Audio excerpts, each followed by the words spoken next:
இந்த போறப்பு தான் நல்லா ருசிச்சு சாப்பிட கிடைச்சது.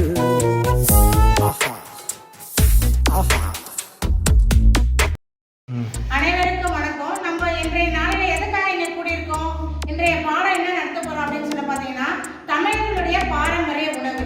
தமிழருடைய பாரம்பரிய உணவு பற்றி தான் நம்ம பார்க்க போறோம். உணவு வந்து எப்படி நமக்கு கிடைக்குதுன்னா, உழைப்பாளர்கள் தாம் வந்து சிந்துகின்ற வேர்வையினால் தான் நம்மளுக்கு அந்த உணவே கிடைக்குது.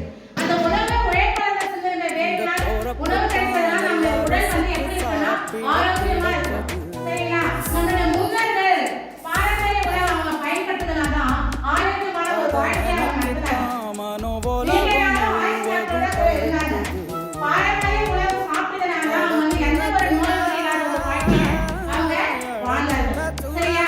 நெல் வகையில நிறைய நெல் வகை இருக்குது, கோதுமையில நிறைய கோதுமை வகை இருக்குது, அரிசியில நிறைய அரிசி வகை இருக்குது, குண்டு கோதுமை, வெண்ணெய், செந்நெல், சாமை என்ற நெல்லோட வகைகளும் நிறைய இருக்கு. சரிங்களா? இன்றைக்கு வந்து நம்ம இந்த தமிழுடைய பாரம்பரிய உணவை பற்றி நம்ம ஒவ்வொருவரும் கிடைச்சது.